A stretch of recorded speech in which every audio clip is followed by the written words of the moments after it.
What does the future hold for your Social Security under the new administration? Big Al Clopine CPA and I recently attended the American College of Financial Services first ever Horizons Conference, an event by retirement professionals for retirement professionals. Over the next several episodes of YMYW, we'll share the research, wisdom, and forecasts of this country's foremost financial thought leaders on issues that matter most to you as you plan for retirement. Today on Your Money, Your Wealth podcast number 521, we'll hear from a number of those experts on the topic of Social Security. Plus, should Ricky and Lucy in Wisconsin even bother saving for retirement? They're expecting to inherit about $20 million. When should Tybob in Arizona collect Social Security? And are Roth conversions right for him? Speedy Racer in Georgia needs a retirement spitball. And Gilligan in New York shares insight for other Gilligans trying to avoid a retirement shipwreck. I'm executive producer Andy Last with the hosts of Your Money, Your Wealth, Joe Anderson CFP and Big Al Clopine CPA. We'll kick things off with George Nichols III, CAP, president of the American College of Financial Services, giving Big Al an overview of the college and the Horizons Conference. Well, I've got George Nichols here. You are the president of the American College of Financial Services, and it's so nice to have you on our show. Well, it's an honor to be here, so thank you for having me. Thank you. So I'm fascinated by the college, what you guys do. What's the mission? The college was founded on applied financial knowledge, ethics, and benefiting society. I like that. We believe that people's financial security and well-being is helped and influenced by a really good financial advisor. Yes. So our ability to benefit society is by educating, making advisors more competent and more confident in their business and their practice in order to serve their clients. Oh, that's what we do. And the beauty of it is we are the only independent, private, accredited educational institution that's clearly focused on financial services. Right. That's lovely. That's great to hear. It's pretty cool. So we're at the Horizons Conference in San Diego. You guys put this on. So tell me about why that was important for the college to do. So our three strategic focus areas are, one, specialization. Two, is that even though retirement is in that specialization, it is so important to America that we said, you know what, we're going to pull it out, we're going to double down, and we're really going to dig in, and we want to be the premier place that you think about when you think of retirement education. And so that was part of that. And then the third one is representation. How do we actually grow the profession? So then we said, well, what if someone like us, which is probably the only group that could, if we could bring in all these practitioners, all these PhDs that specialize in retirement and put them in one place over a few days and have this event that was designed for retirement specialists by retirement specialists. I like that. Then we think we could do something really unique. And so this is our inaugural event. How is the best way to educate that new advisor coming in order for them to be successful and keep this business going? Right. If you come here, I expect when you leave, you've already got a list of things that you're going to carry out to do. Right. Because you learned something. And I can't tell you the last time I went to a conference where I learned anything. I love that, George. Thank you so much for your time. I appreciate it. When I grow up, I want to be like you. Oh, my God. You're in trouble, man. You're in trouble. Thank you for having me. And thank you for being here at the conference. You're making it, you're elevating our game. Oh, it's been my pleasure. Thank you. Right. Thanks, awesome. Now from the American College of Financial Services Horizons Conference, let's hear from thought leaders Eric Ludwig, Steve Parrish, Jeff Levine, and Jamie Hopkins. How should people be planning or thinking about Social Security these days? Yeah, man, that's the $1 trillion question. I know, right? None of us have the answer. That's obvious. And when we're talking right now, a lot is going on. Yeah, it's obviously been in the news a lot lately, right? And we have the DOGE in there cutting jobs and things like that. There is fraud more likely in the disability side of Social Security. That's the area that honestly needs more of a reform when you hear about it. The actual Social Security, the retiree benefits, has very little fraud, very little abuse, and actually even through the review here, I don't think there's actually been much of a finding of that. They said they found a bunch of 150-year-olds. That's a coding thing. If you actually look at it, there aren't 150-year-olds getting a single payment. They're zero, right? Yeah, okay. And that's actually very clear. Social Security puts out the ages of the people who get checks. Right. there are zero going there. So like that's not a thing, although it is in the media. But it does need changes, right? It can't continue on the path that it's been on forever. But it's a money in and money out system. So either you turn down the money that's going to go out of Social Security, or you turn up the taxes that go in. I think most people right now aren't clamoring for higher taxes, so then the other way to make it more sustainable is to slow the money that's going out of it. Obviously, it's had issues before, and there's been fixes. I mean, you increase the retirement age, or you increase the percentage withheld, or you increase the cap. Do you see these things happening again in the future to keep it a little bit more solvent, or should we really be worried that the trust fund's going to run out and we're just only going to have maybe 70-75% of the promised benefits? So I think that's where some of these concerns come in, right? Is if there's going to be changes to the funding status of Social Security, how is that going to change the planning conversations around that, right? Like if they start to extend the age that's sort of the normal retirement age, if people want to still take it at 62, is that going to now represent an even smaller portion of their retirement income when normally it was a larger portion? One thing that we do know is you can start at 62 or as late as 70. The longer you defer, the more you're going to benefit from it. Now, it's you tell me when you're going to die, and I'll tell you what to buy, I know suppose. exactly, right? But the fact is, the break-evens on these are maybe age 80. So Sure. as long as you're going to live to age 80 or longer, it pays to wait on Social Security. Now, the question we get is, yes, but in 2033, it's going to go down 20%. Right. And right now, it could be even more because of all the things that are going on with the government. Sure. We've done a lot of runs on that, and the fact is, everybody's would go down if it goes down. Sure. So it still makes sense to delay, unless you just know you're going to die. Right. So really, I'm telling people, don't overthink this. Right now, it's still a great annuity.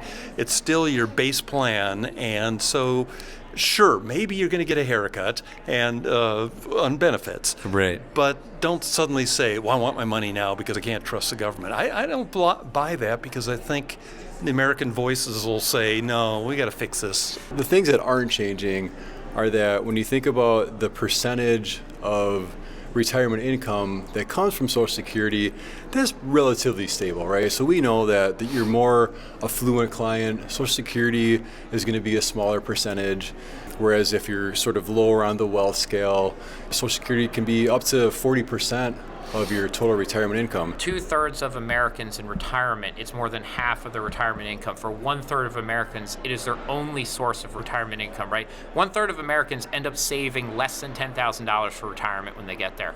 There is no system for them if we turn off Social Security. For those who are in or approaching retirement right now, I don't think too much will change, and there's a lot of reasons behind that. One of them is simply the political climate. I mean, you don't take away things from people who vote for you, and the greatest voting bloc is seniors. I mean, that the AARP is one of the most powerful lobbies in Washington, so it seems unlikely from a political perspective that you want to be the one on record saying, yes, I reduced your benefits, so. But a few things to think about is the voting power of the American public. Yes.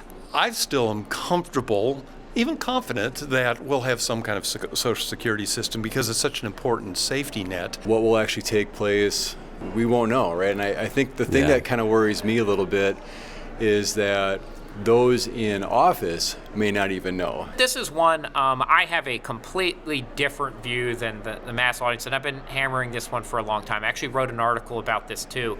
My concern of this self-fulfilling prophecy that a lot of people, and you looked at Americans saying, look, I don't think it's going to be there for me.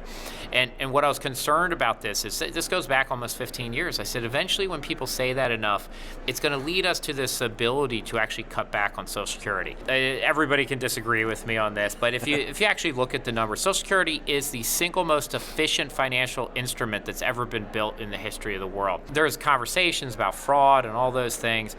Social Security's total overhead runs at 0.3%. So if you think about any company ever, there is no company that runs at 0.3% overhead. So every time somebody's like, oh, we need something better and more efficient, and I'm like, that's nonsense. You can't run it like that. They don't have marketing. They don't have training. They don't have sales. They don't have all the things does it build overhead in traditional companies? And maybe that's some of people's criticism. If you ever go to a Social Security office, you can't really get a great answer. True. But they don't spend on it, and everybody's part of it. It has been an incredibly efficient system.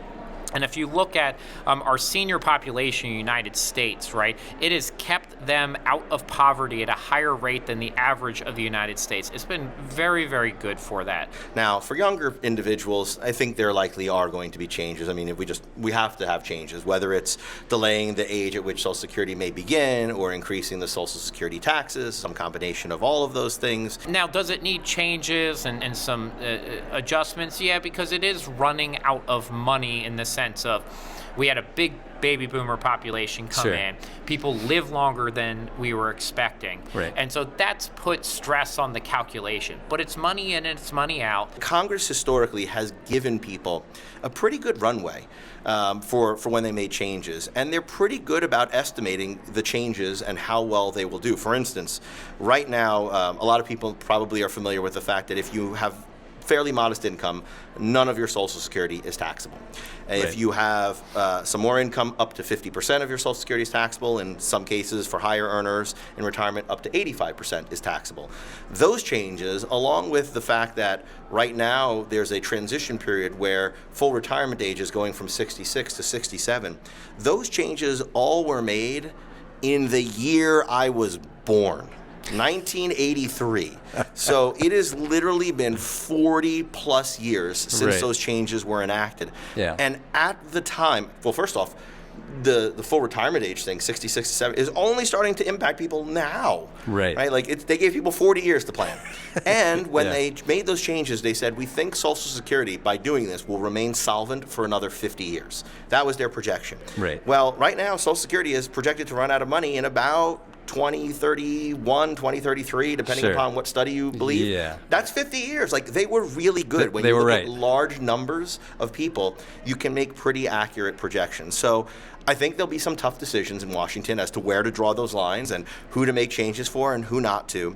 Yeah. But I think if you're in your 40s, you're probably not looking at the system being exactly what it is today.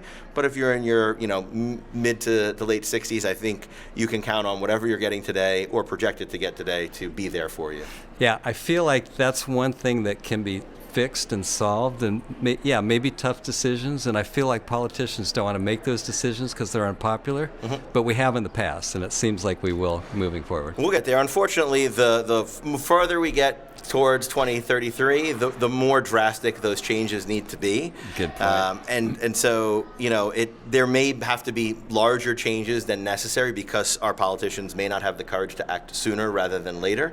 But eventually, they're going to, it is an important component of so many individuals' retirements that they're going to have to find a way to fix it. Again, it's probably some combination of changing the full retirement age, changing the tax rates, maybe changing the amount of income that is subject to the tax rates. There's lots of levers that they can pull. Sure. And ultimately, it's probably going to be a combination of several of them.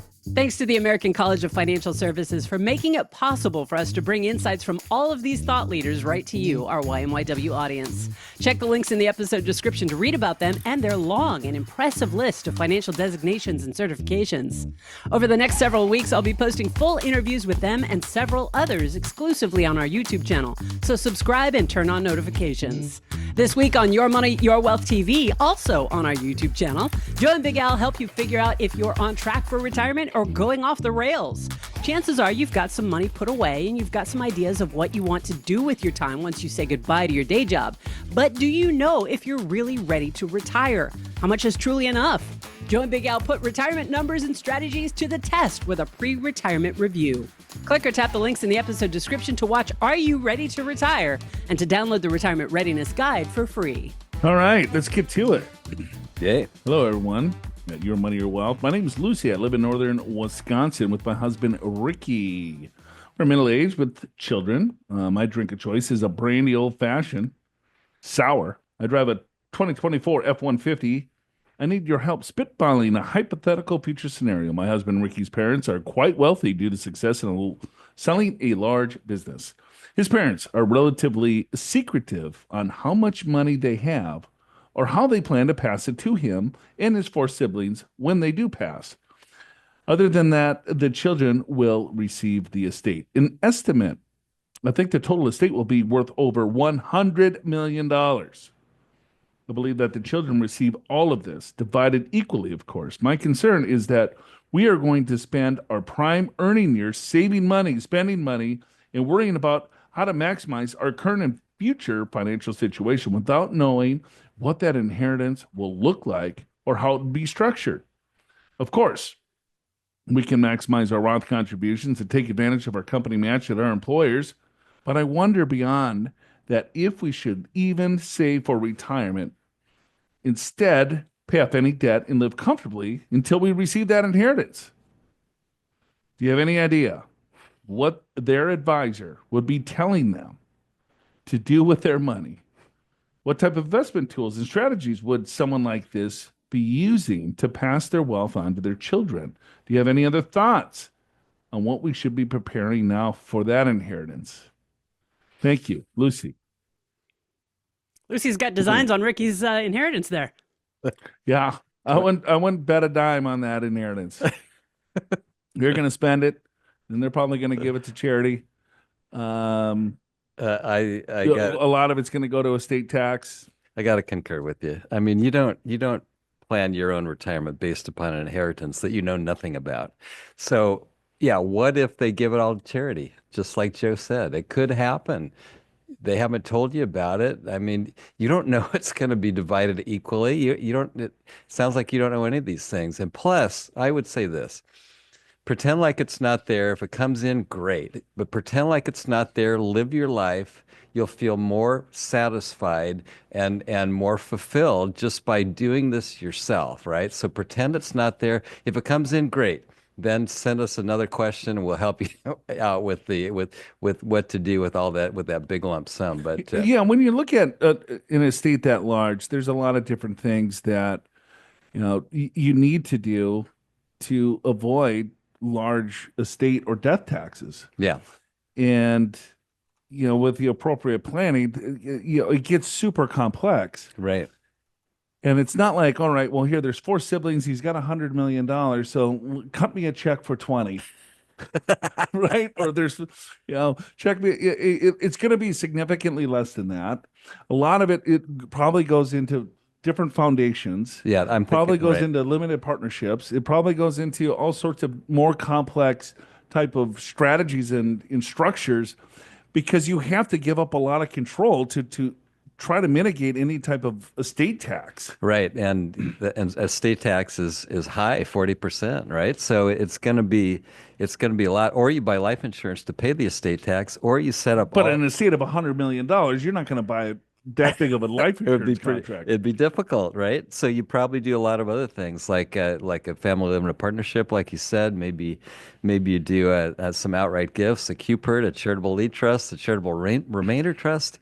I wouldn't think that they're going to get the whole 20, not even close to it. Yeah, and it's probably going to come to them payments over a long period of time. Right. So, yeah, I would just think of this as gravy on top of it, unless they specifically say, hey, this is your inheritance. But it sounds like they're pretty secretive, and you're guesstimating on what those dollar figures are. So a lot of people with that much money will give a bunch of money to charity because they don't want to have the kids, inherit $100 million.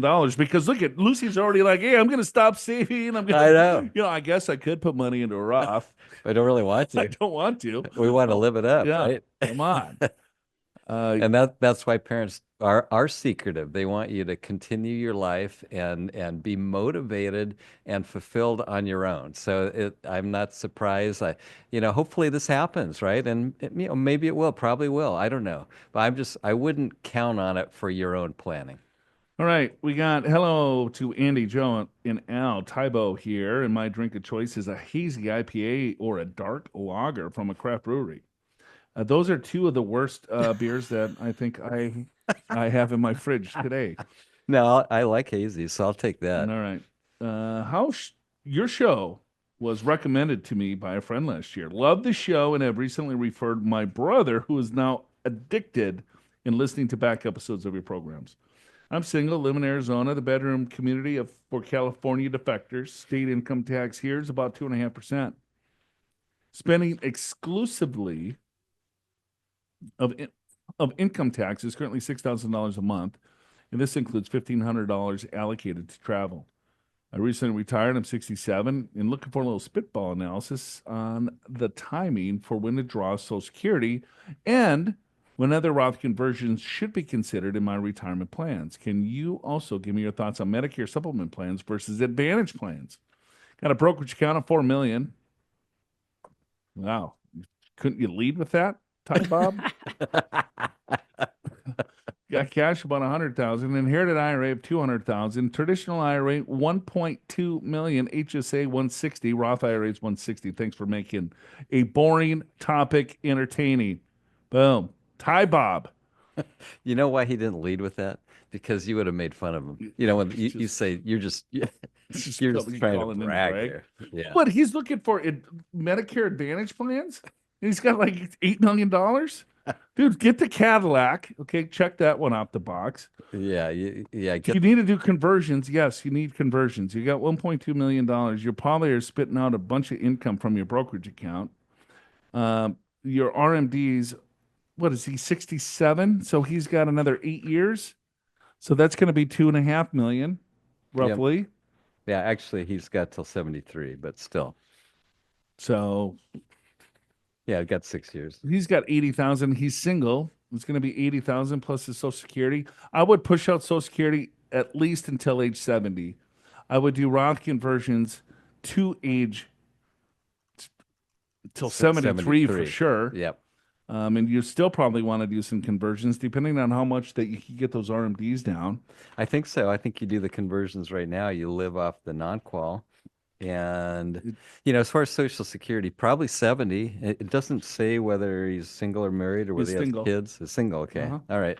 So, yeah, you wait till 70 unless you've got health issues or impaired life expectancy and then take it sooner, right? But break even is around age 80-ish, depending upon the assumptions you use. So generally, when you have a lot of money and you can afford to wait, you wait unless you got health issues. What, you got some Medicare advice for him since go for the Cadillac, go for ABD. Is that what you got?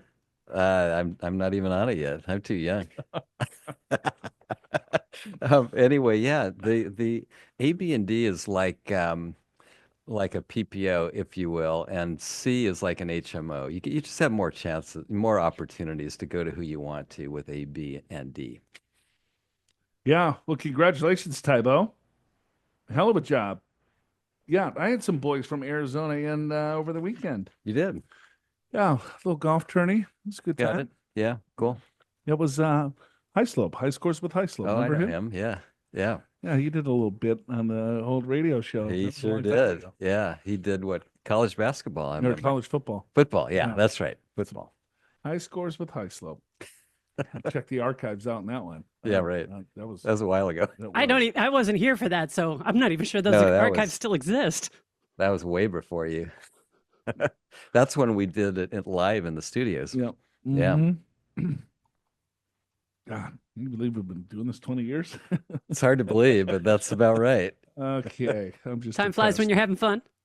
That's true. All right, let's go to hi Andy, Big Al, and Little Joe. Oh, we haven't heard that joke in a while. Oh, how about that? Never gets old. That's ever gets old. That's a good one. I appreciate a spitball on my situation. Okay. I'm hoping to retire in the next few years as soon as possible. Preferred. I'm 50, single, 2 furry kids, mutts, drive a VW Golf, and ride motorcycles. Beverage of choice is Monster and vodka. Wow. And I listen to your podcast while working out. Of course, he's getting jacked. Do a little back and buys, chest and tries. All right. As I work out daily, I mean, what do you bench, bro? What do you got? As I work out daily, I'm going to need you to increase your podcast. Chop, chop. Oh. Well, we got how many? We got 500 some prior episodes. So yeah, we're up to 521 now, so. Okay. All right. That should do it for you. All right. Salary is $120 annual plus bonuses. I max out my Roth 401k through my employer with a 6% match, and I add $1,000 monthly to my brokerage account. My nest egg is $1.5 million in my traditional, $500 in a Roth, $400 in a brokerage account, $15 in an HSA. House is worth $700,000, $100,000 remaining on the mortgage. Social Security at 70 will be 50 grand. I assume I stop working today. Each year I keep working, only add $750 a year to my Social Security payment based on my earnings record. Given the underfunding of Social Security, I assume I'll only collect 75% of that, or $35,000 annually. My initial plan was to execute a 72T tax election on the IRA to cover me until 59.5. The current Fed midterm rate is 120%, which is that the AFR rate? 120. It's 5.4, which delivers $80,000. My living expenses are $100,000, including taxes. So I figured the 72T tax plus a small distribution from my brokerage account could cover inflation, should be sufficient till I reach 60. At that point, man, this guy really wants to get the hell out. He does, doesn't he? At this point, I'll adjust my IRA distributions to zero out of my traditional IRA accounts over the next 15, 18 years. So I'll be living off of Social Security and Roth distributions for the rest of my life. Well, I might be missing out on a bit of the standard deduction for tax purposes. After 75 to 78, though, of not having to pay taxes in my elderly years sounds very promising and simple. My assumptions are a conservative 6% growth rate, my nest egg, 5% inflation on medical expenses, 3% inflation on everything else. Based upon my spreadsheets, this covers me until age 100, with $1 million of Roth left over. I would adjust my future spending to minimize the leftovers. Thoughts? Okay. Okay, well, we got, he's 50 years old. What is a Speedy Racer in North Georgia? He's got about 2.4 million. Wants to retire now, right? So we got to look at the numbers right now, right? So there's 2.4. Wants to spend 100,000. He's got 2.4. That would be a 4.2% distribution rate, without regards to Social Security, which will come later. The 50. Okay. Right. And Social Security won't come for a while, depending upon when he takes it. Early 20 years. Yeah, call it 20 years, age 70. So you got to make that 4% distribution rate work all the way to Social Security. If you take that at 70, it's me personally, if I were retiring at 50, I would want a closer to a 3% distribution rate, which on 2.4 million would be closer to 70,000. So if I was going to retire at 50 with these numbers, I probably would get a part-time job, make 30K, and call that good. That's what I might do. Okay, let's explain the 72T tax election, because I think his numbers, I would have to run it through our calculation. There's three, so a 72T, doesn't that seem high? It does, but I ran it because it seemed high to me. Oh, you did? I did, and I got 60,000 in one calculator and 80 in another. So I guess it's okay. So a 72T tax election is basically allows you to take money out of a retirement account, an IRA specifically, under the age of 59.5. But it's called SEPP, separate equal periodic payment. So you have to take the money out of the retirement account at least for 5 years or 59.5, whichever is longer.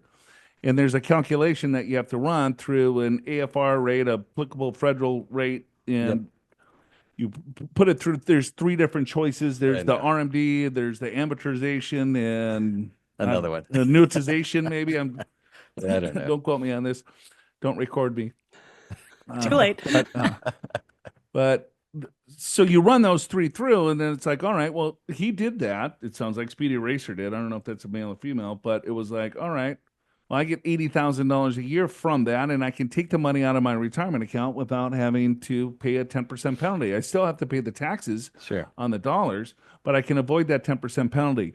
So it's a great way to get money out of the retirement account and avoid the 10% penalty, but it's a horrible way to take money out of a retirement account because you're stuck with that distribution for his case until he's 59.5, which would be close to 10 years. I know, but if he wants to spend 100, and let's say it's right, it's 80, then actually that's okay. Yeah, but he's got to take $80,000 out. What happens when the market tanks? Well, sure. I mean, he has to take, well, then that's... Now he's forced to pull $80,000 out of the account, and maybe he goes back to work.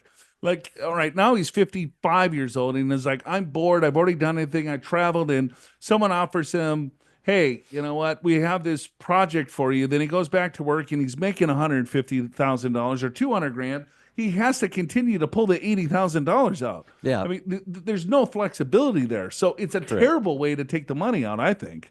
Well, right, but let's just say let's just say he could be flexible on the spending, or he gets a part-time job. He takes the money out, and he has extra money that he doesn't use. He just reinvests it. So now it's reinvested outside of retirement. I agree.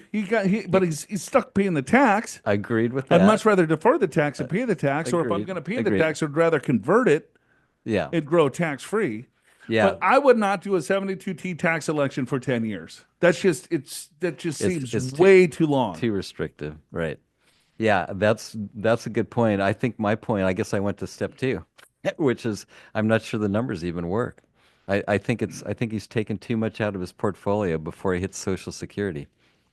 Whether it's 72T or whether it's from his brokerage account or whether it's from his Roth, you got penalties on Roth, although you could take out the contributions, but do you really want to do that at age 50, start spending your Roth? Not really. Yeah. Yeah, I love the plan. I love the planning that he's doing. He's got spreadsheets galore, and he's running it right. He run it at a 6% growth rate, run 5% inflation on healthcare, run 3%, 3.5%, because your nominal rate is a lot lower. So I'm fine using a straight line rate of return if you're running a high inflation rate, because your nominal rate is 2.5%, 3%. Yeah. Versus 6% growth. It's like you're never going to get 6% growth on your money. You're going to get 8%, then -4, then 12, and then whatever. Yeah, minus inflation. And then but that's why there's a risk factor here. Doing a 72T for that long is that back in the 2000s, people did this when the dot-com bust. Right, everyone was super rich and young on. But it's like, okay, well, now my money went to hell, and I still have to take these distributions out. And then they did a reprieve. The IRS actually was like, you know what, we could stop this at a one-time deal, because I don't know if so many people did. They had to have if the IRS stepped in. But after that, it's like I was never a huge fan of the SCPP or 72T tax election. Yeah, well, maybe what he could do if he really wants to do this plan is maybe, I think you can. Now, how does that work, Joe? Can you have separate IRAs and just do 72T on one of them? Uh-huh. So maybe you split it. Maybe you do a third of it. Maybe you do 500,000, 72T on that. You take 25,000 out, do the rest in brokerage, and get a part-time job like I talked about. Yeah. Then I think you got more flexibility. Yeah, it seems like Speedy Racer here he wants to punch. He wants out. I get it. He's got 2 furry kids. He wants to ride his motorcycles. He wants to cruise, right? Yeah. Well, he's still young enough to do it. Smoke cigarettes and get on that bike and cruise around North Georgia. Yeah, I get it. I like it. Yeah. He's going to get bored. I'm telling you. Not necessarily. You try to retire at 50. I did. Yeah, but that's because I couldn't, because the real estate market crashed. Well, the stock market could crash, and True. Speedy Racer is going to speed right back to the office. True. Along with their email list and their HP12C financial calculators, the Key Financial Data Guide is a must-have for Joe and Big Al to be able to spitball for you. Download a free copy for yourself from the link in the episode description. It'll show you at a glance the 2025 tax brackets and capital gains tax rates, retirement plan contribution limits, tax on Social Security, Medicare premiums, and all the current credits, deductions, exemptions, distributions, and exclusions. All the numbers that affect your financial strategies as you plan for retirement. One listener said that basically this guide alone is worth the price of admission to YMYW, so it's priceless. Just click or tap the links in the episode description to download the 2025 Key Financial Data Guide, to ask Joe and Big Al for your retirement spitball analysis, and to access plenty of other free financial resources. Gilligan. Comment. It's a comment. Comment, okay. All right, so this guy's going to blow us up, I guess. We'll see. All right. She loves throwing those comments in there. Where yeah. Like, yeah, right. You guys are jackasses. Read on, Joe. All right. Here we go. Hi, Andy, Joe, Big Al. On a previous podcast, someone made a comment that they would rather hear from more Gilligan than hearing from Thurston Howe. Okay. I totally understand that comment, and I agree. but I wanted to share a personal story of a Gilligan. I hope it helps you realize how impactful your podcast is and also gives hope to all the Gilligans listening. Oh, so this could be a positive. Oh, okay. I earned less than $15,000 as a full-time laboratory scientist out of college. My family was low middle class and actually had to use food stamps for a year and a half after Dad was in a serious car accident. The importance of disability insurance is another important topic. When I eventually made $30,000 a year, I was making more than my parents, who had 3 kids. I felt rich. I'm still a research scientist and did not make $100,000 until I was 44 years old, probably averaged 3-4% annual increases. I bought a small house at 26, 10% interest, 5.5% inflation, and got married 2 years later. I had 2 children that lived a typical life. We saved, invested a small amount of money, and lived below my means. I drive cars for at least 10 years, and my best car lasted 20. I was never interested in impressing others and loved when they call my cars pieces of crap. While growing up, I listened to a radio show that talked about mutual funds, investing, and very basic concepts. I was fascinated and determined to be focused on investing. I feel embarrassed to say this, but my total investable assets are over $7 million. Wow. Jeez, good for you, bro. Yeah, that's a great story. Low-cost index funds, and believe that time is key. Save early and often. I'm sure someone smarter could have done much better, but I also know I could have done much worse. Apologies, but I still have lots of questions and appreciate the knowledge that you share. I continue to read investment books and listen to several podcasts each week. Yours is the best. Yes. In all caps. All right. And I look forward to Tuesdays. Honestly, I have many more details to share, but I hope the above info is sufficient to give other Gilligans out there some hope. Thanks, Andy, Joe, Big Al. You are amazing people whose message will land on another Gilligan and change their lives and their children's lives. All the best to you and yours, Gilligan. Now, Thurston? I think Gilligan is now Thurston. All right. Yeah, you go. G. Drink little coconut milk. Well, of course, dude. You make 30 grand a year, you have $7 million. You're going to pick coconuts off the tree in the island of Gilligan. Bamboo Island Taxi. What the hell is that? That's his car. Oh, Bamboo Island Taxi? Because it's Gilligan. Get it? Oh, got it. There you go. I got it. Pat, none. Oh, coconut, got it. Oh, I'm so stupid. My wife works too, but did not earn more than me. I paid for my own college loans, never came back to money via inheritance, lottery, insurance, legal settlements, etc. The only one stopping you from being FI is yourself.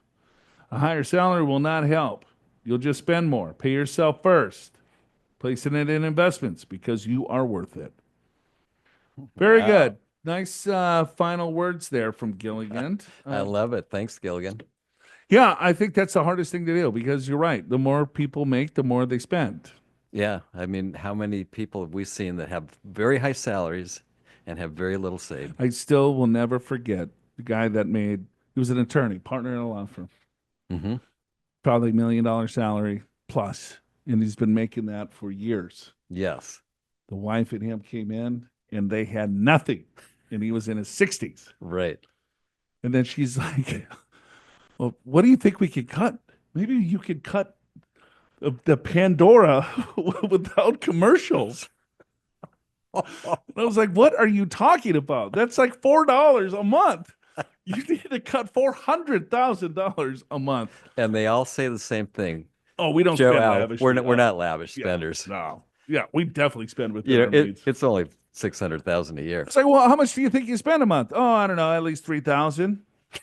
That's it, $3,000. You make $1.5 million, and you have nothing, and you're 60. And you say you spend $36,000 a year. What's your property taxes? Oh, that's right. Yeah. I mean, do you get robbed daily? Do you have a drug problem? Gambling. Yeah, man. So, oh boy. Okay. But yeah, pay yourself first. I think that's the best advice you can absolutely give anyone because you are definitely worth it. I love that line. You are absolutely worth it. Think of your future self. Right. I mean, God, we've been, like I said, it's crazy how long, 20 years we've been doing this stuff. It's like I'm 50. I never thought I'd be, I'm an old man. Hey now, come on. It's like, man, I'm ready to, I want to be like that one dude that was going to do a 72T tax election. Yeah, I'm right. out of here. You're That's done. it. I'm FI. I'm done. And you are done. Okay, we'll see We you are guys done. next week. Yep. We'll be back next week. Actually, I'm heading to Hawaii.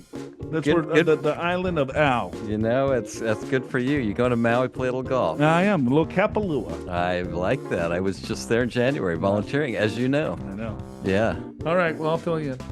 Thank you, everyone. Thanks, Andy. Thanks, Thank Aaron. you. Thanks, Al. We'll see you guys next week. Bye-bye.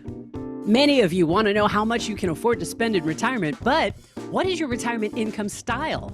Watch and listen next week as our interview series from the Horizons Conference continues with Dr. Wade Pfau returning to YMYW to talk about your retirement income style awareness. Plus, Al Bundy in St. Louis asks Joe and Big Al for a spitball on his withdrawal strategy and what he should do with his IRA and 401k money. Join us then, won't you please? Your Money, Your Wealth is presented by Pure Financial Advisors. Meet with one of the experienced professionals on Joe and Big Al's team at Pure for a financial assessment. It's a deeper dive than a spitball. There's no obligation, and it's free. Call 888-994-6257 or click or tap the link in the episode description to schedule your free financial assessment. Pure currently has 10 offices around the U.S. where you can meet in person, and we're growing every day. But you can also get your free assessment right from home via Zoom, no matter where you are in the world. The Pure team will help you create a detailed plan tailored to meet your needs and goals in retirement. Now, this part is different, so listen up. Pure Financial Advisors is a registered investment advisor. Neither Pure Financial Advisors nor the presenters are affiliated or endorsed by the Social Security Administration. The information contained within this presentation is for informational purposes only. It's based on current Social Security rules and is subject to change in the future.